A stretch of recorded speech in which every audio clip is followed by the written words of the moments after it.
கேள்வியா கேளு. நீ மரியாதை கேள்வி எழுறா முதல்ல. டேய், நீ முதல்ல கேள்வி கத்துக்கிட்ட போடா. ஒரு பத்திரிக்கை ஒரு மைக்க தூக்கிட்டு கேமரா எடுத்து பெரிய வெங்காயம் மாடா. எது வளர்ச்சி? எது வளர்ச்சி? நீங்க எது வளர்ச்சின்னு சொல்லு. எது வளர்ச்சி? பயிர் நிறைய பசியை வச்சுக்கிட்டு வானூர்தியில பறக்கிறத வளர்ச்சிங்கிறதும், இங்கிருந்து அங்க இந்த மெட்ரோல வேகமா போறத வளர்ச்சிங்கிறதும். அப்ப எங்க தவறா வாக்கு ஒருத்தர் 2 வாக்குரிமை வச்சிருந்தாரோ அதை நீக்கு. இறந்தவருடைய வாக்கு அந்த பேர் நீக்கப்படாம வாக்கு பட்டியல இருக்கா, அதை நீக்கு. அதான வேலை. அதை விட்டு மொத்தமா அழிச்சு மறுபடியும் இந்த மெட்ரோ ரயில் கேட்கறதுக்கு மெட்ரோ ரயில் திட்டம் இந்தியாவோடதா உலக வங்கியோடதா? என்ன கிட்ட இங்க கட்சிக்கணும், என்கிட்ட தான் கேட்கணும். நீங்க என்னை கேட்கணும். என்னை பத்தி அவர்கிட்ட கேட்பீல. அப்புறம் தமிழ்நாடே கேள்விப்பட்டிராத அதிரடி விலை குறைப்பு சூப்பர் சரவணா ஸ்டோர்ஸ். என்கிட்ட என்ன கேட்கணுமோ அதான் கேட்கணும்.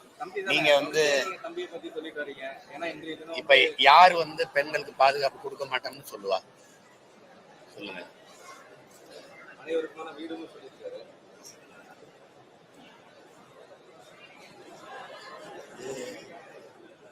எல்லா கட்சியும் சொல்றதுதான். திமுக அதிமுக எல்லாம் கலைஞர் வீடு, அம்மா ஜெயலலிதா வீடு கொடுத்துட்டு இருக்கிறது தான் சொல்லியிருக்காரு. அதை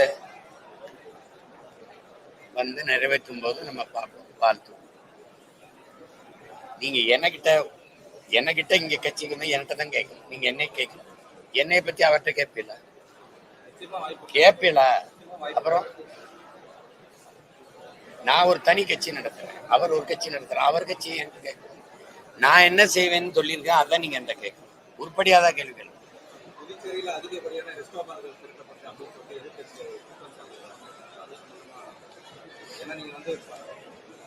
மதுவை அங்கீகரிச்ச மாநிலம் ஆயிடுச்சு. மது விற்பனை வருவாய் ஒரு பெரிய இதா பாக்குது. தமிழ்நாடே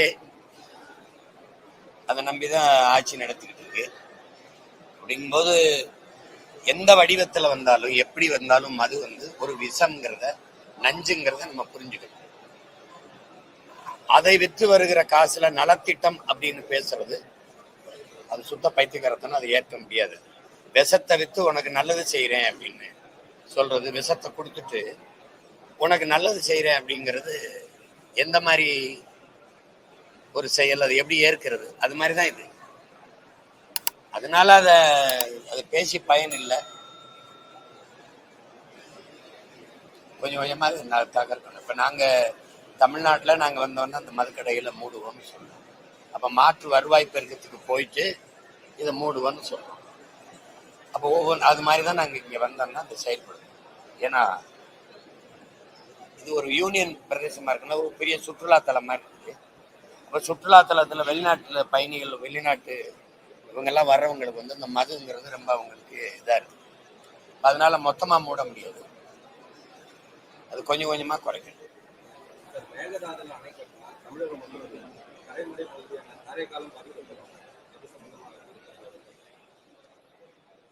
இப்ப நீங்க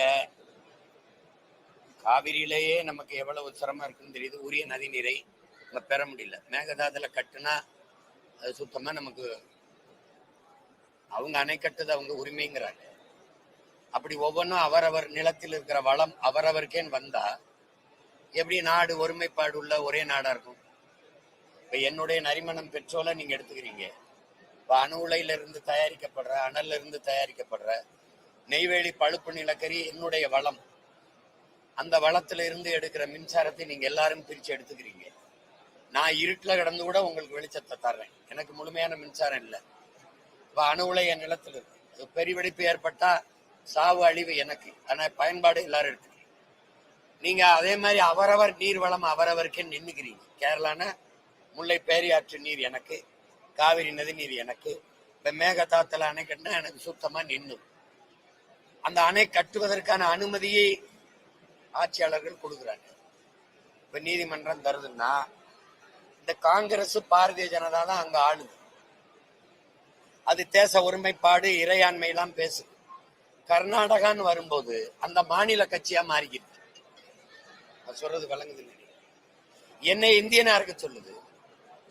அதே கட்சி அங்க போனா கன்னட மாநில கட்சியா மாறிக்கிட்டு. அந்த மாநில நலனை பேசுது. அப்போ அந்த மாநிலத்தின் நலனை ஏன் பேசுதுன்னா அங்க காங்கிரஸ் இல்லைன்னா பாரதிய ஜனதா ரெண்டு ஆளுகிற உயரத்தில் இருக்கு. இப்ப மேகதாதுல அணையை கட்டாத அப்படின்னு ஒரு இப்ப பாரதிய ஜனதா சொன்னால் காங்கிரஸே ஜெயிக்கும், காங்கிரஸ் சொன்னால் பாரதிய ஜனதா ஜெயிக்கும். அங்க இந்த எங்களுக்கு இங்க இருக்கிற காங்கிரஸ் பாரதிய ஜனதா கட்சிகள் பேசுமா? பேசாது.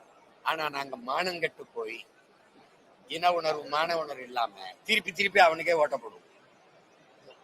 அதனால எனக்கு அந்த அவனுக்கு எனக்கான அந்த உரிமையை பத்தி அவன் ஒருபோதும் கவலைப்படுறது இல்லை. இப்ப மேகதாதுல அணை கட்டுறாங்கல்ல, இந்த காங்கிரஸ் வெற்றிக்கு போய் ஓட்டு கேட்டார்ல ஐயா ஸ்டாலின், அவர்கிட்ட தான் நீங்க கேட்கணும். நீங்க போய் கர்நாடகால வென்று வந்தா மேகதாதுல அணை கட்டுவான். ஏற்கனவே அதுக்கு நிதியா 9,000 கோடி ஒதுக்கிட்டான். அப்ப நீ அவனை போய் ஜெயிக்கவே நான் கட்டுவானா கட்ட மாட்டான். இப்ப நீங்க என்கிட்ட கேட்கறத ஐயா ஸ்டாலின் அவர்கிட்ட தான் எழுது. இல்ல இல்ல அவர்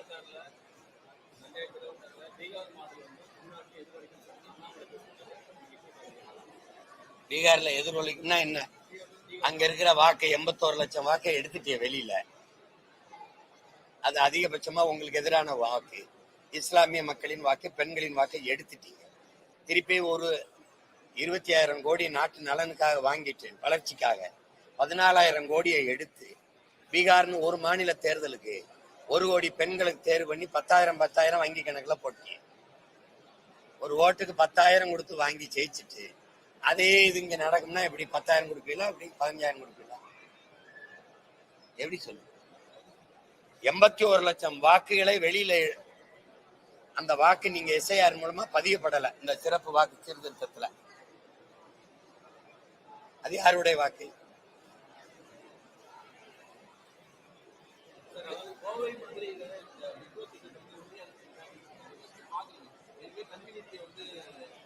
கோவை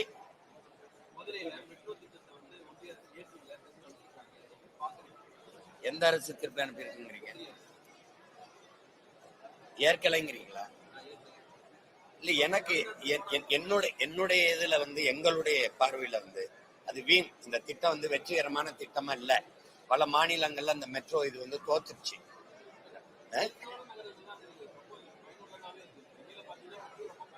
யார் சொன்னா? யார் சொன்னா? யார் சொன்னா? அதுக்கு எத்தனாயிரம்? 72,000 கோடி நீங்க ஒதுக்கிறீங்க. சாலையை ஒழுங்கா போட்டு அரசு பேருந்து நடத்துது இல்ல, பெருநகரங்களை சிற்றுந்து அடிக்கடி வர்ற மாதிரி சிற்றுந்து ஏற்கனவே இருக்கிற தொடர் வண்டி இதை ஒழுங்கா நடத்தினாலே போதும்.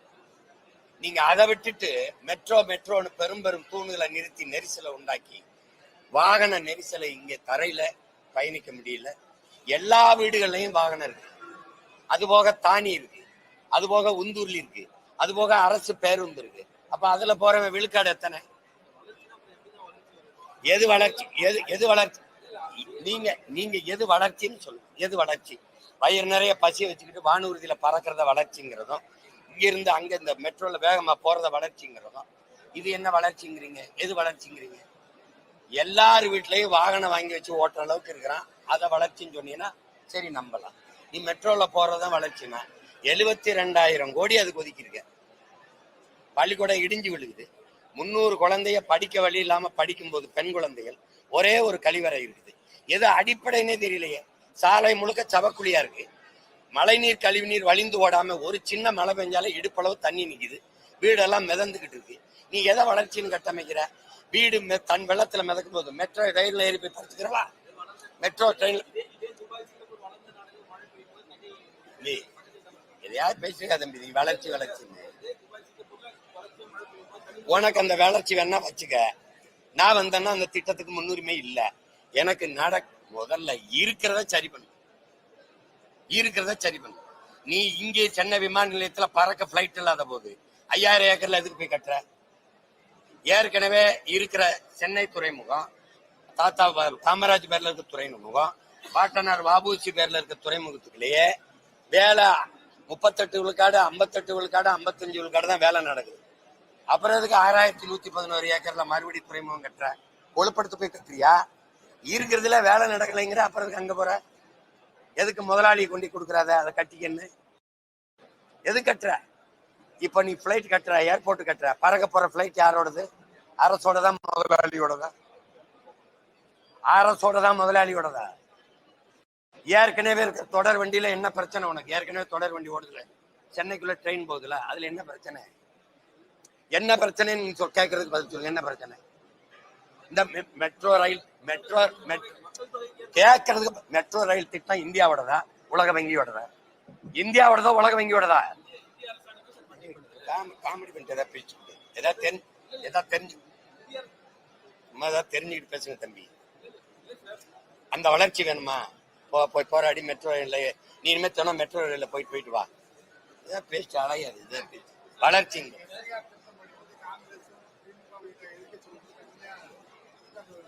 யாரு? நான் கேட்கறேன் இருங்க. எஸ்ஐஆர் கொண்டு வரும்போது மம்தா எதிர்த்து செயல்படுத்த முடியாதுன்னு மக்களை திரட்டி போராடுது, பேரணி போகுது. எஸ்ஐஆர் தமிழ்நாட்டில் செயல்படுத்துற கட்சி ஆட்சியா இருக்கு. விஎல்ஓ பூத் லெவல் ஆபீசரை போட்டது யாரு? அங்கன்வாடியில வேலை செய்யறவங்களையும், சத்துணவுல வேலை செய்யற அம்மாவையும், இந்த ஹெல்த் லேபர்ங்கிற கொசு மருந்து அடிக்கிறோம் இந்த ஆஸ்பத்திரியில வேலை செய்யறவங்களையும் அது பூத் லெவல் ஆபீசரா போட்டு போய் கணக்கெடுன்னு அனுப்புன ஆள் யாரு? திமுக தானே. உனக்கு என்ன தம்பி பிரச்சனை? உனக்கு என்ன பிரச்சனை? தேர்தல் ஆணையம் ஏய் அரசு சொல்றத தேர்தல் ஆணையம் கேட்கணுமா? தேர்தல் ஆணையம் முதல்ல உனக்கு என்ன பிரச்சனை? தொடக்கத்துல இருந்தே ஏதோ பிரச்சனை இருக்கு. தள்ளி வாங்க. தேர்தல் ஆணைய அரசு தேர்தல் ஆணைய அரசு நடத்துதா? அரசு தேர்தல் ஆணையத்தை நடத்துதா? காமெடி பண்ணிட்டு அலையாதைய. அப்புறம் ஏன் எதிர்க்கிறாங்க? எதிர்க்கிறோம்னு ஏன் சொல்ற? எப்போ நீதிமன்றத்துல வழக்கு போட்டா? எப்படி வழக்கு போட்ட? இதை எதிர்க்கிறேன்னு போட்டியா? உன்னை இன்னைக்கு இல்ல ரொம்ப நாளா பாக்குறேன். உனக்கு ஏதோ பைத்தியம் ஆயிட்டாங்க. கேள்வியா கேள்வி. நீ மரியாதை கேள்வி அல்றா முதல்ல. டேய் நீ முதல்ல கேள்வி கத்துக்கிட்ட போடா. ஒரு பத்திரிக்கை ஒரு மைக்கை தூக்கிட்டு கேமரா எடுத்து பெரிய வெங்காயம் மாட்டாங்க மொகரை போடாங்க.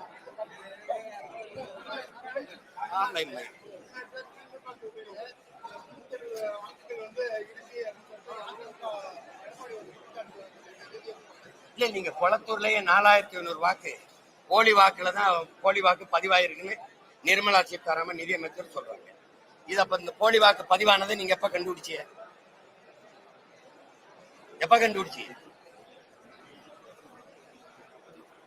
இன்னும் 2 மாசம் தேர்தல் வரும்போது கண்டுபிடிக்கிறீங்க. அப்ப அந்த வெற்றி செல்லாது நீங்க அறிவிக்க தயாரா இருக்கீங்களா? இதை செயல்படுத்துறது இப்ப எஸ்ஐஆர் செயல்படுத்துற ஆட்சி யாரோட?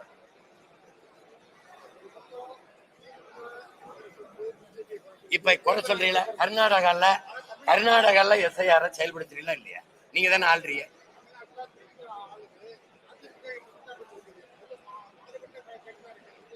அதிமுக செய்ய முடியாது. ஏன்னா பிஜேபி கொண்டுட்டு வருது. பிஜேபியோட தான் இது கூட்டணி வைக்குது. அப்ப அந்த பிஜேபி கூட்டணி வரும்போது அது கொண்டு வர்ற இந்த இதை எதிர்க்க முடியாதுல்ல. எதிர்த்தா அப்படி கூட்டணி வைப்பீங்க. இப்போ நீங்க பூத் லெவல் ஆபீசர் ஒரு ஆபீசரா போடுறீங்க. கட்சிக்காரர் எதுக்கு கூடவே போறாரு? திமுக கட்சிக்காரர் கவுன்சிலர் மாவட்ட செயலாளர் எதுக்கு போறாரு? போகும்போது என்ன ஆகும்? எது உங்க ஓட்டு இல்லையோ அந்த ஓட்டெல்லாம் தூக்கி விட்டுருவீங்க. நடக்குமா நடக்காதா சொல்லு. இப்ப ஒரு வேளை போறீங்க, அங்க என்னோட படமோ என் தலைவர் படமோ எங்க கொடியோ அங்க இருந்தா அந்த ஓட்டை வட்டியெல்லாம் எடுத்து விட்டுருவீங்க. இப்ப நீங்க போகும்போது தம்பி விஜய் படம் ஒரு வீட்டுல இருந்ததுன்னு வச்சுக்கிறீங்க. இந்த இவங்க என்ன செய்வாங்க? இந்த ஓட்டை எடுத்து விடுவாங்களா வச்சிருப்பாங்க?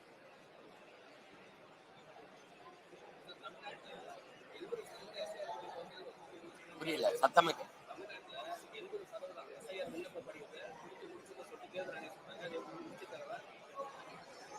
நீங்க ஒரு 10 நாளைக்குல 5 கோடி பேருக்கு இந்த எஸ்ஐஆர் இந்த படிவத்தை கொடுத்துட முடியும்னா நாங்க சாதிவாரி கணக்கெடுப்பு எடுக்க சொல்றோம்ல, அதுல என்ன 10 நாள் எடுக்க முடியறவங்களால அதையும் எடுக்க முடியாது. நீங்க அதுல இருக்கிற குளறுபடியை நீங்க பாக்குறீங்க. இதை கொடுத்து ஒரு இது கொடுத்து அதை பதிவு பண்ணி நீங்க கொடுத்தா பிப்ரவரி 7ஆம் தேதி இறுதி பட்டியல அறிவிப்பேங்கிறீங்க. ஒருவேளை எங்க வாக்குகள்லாம் விடுபட்டுருச்சு அப்படின்னு வச்சுக்கிறீங்க. அந்த பிப்ரவரி 10-15க்குள்ளேயே நீங்க தேர்தலை அறிவிச்சிருக்கீங்க. தேர்தலை அறிவிச்சிட்ட பிறகு மறுபடியும் என் வாக்கு விடுபட்டு போச்சு, இதை பதிவு பண்ணி நாம் திருப்பி வந்து என் வாக்கை புதுப்பிக்க கால அவகாசம் இருக்குமான்னு நீங்க வச்சுக்கோங்க. இருக்குமா? இருக்குமா? இவ்வளவு அவசரமா இந்த வாக்கு சரி, இது சீர்திருத்த வேண்டிய தேவை என்ன இருக்கு, சரி பார்க்க வேண்டிய தேவை என்ன இருக்கு? இப்ப நம்ம ஒரு கேள்வி கேட்போம். ஒரு நிலத்துல வேளாண் பயிர் விளைய வச்சிருக்கோம், களை இருக்கு, களையை மட்டும்தானே எடுக்கணும். மொத்த பயிரையும் அழிச்சிட்டு மறுபடியும் பயிரிடுவோம் வாங்கன்னு கூப்பிட்டா இது எப்படிப்பட்ட பைத்தியக்காரத்தனம்னு நீங்க வச்சுக்கணும். எப்படிப்பட்ட செயல்? களையை மட்டும் தானே எடுக்கணும். அப்ப எங்க தவறா வாக்கு, ஒருத்தர் 2 வாக்குரிமை வச்சிருந்தாரா அதை நீக்கு. இறந்தவருடைய வாக்கு அந்த பேர் நீக்கப்படாம வாக்கு பட்டியல இருக்கா, அதை நீக்கு. அதான வேலை. அதை விட்டு மொத்தமா அழிச்சு மறுபடியும் பதிவு செய்யணும், அதுக்கான கால அவகாசம் இருக்கா? அப்ப நீ படிவம் கொடுத்து என்ன போகுது? தமிழ்நாடே கேள்விப்பட்டிராத அதிரடி விலை குறைப்பு. Super Saravana stores. மின்னம்பலம்.com தமிழின் முதல் மொபைல் பத்திரிகை.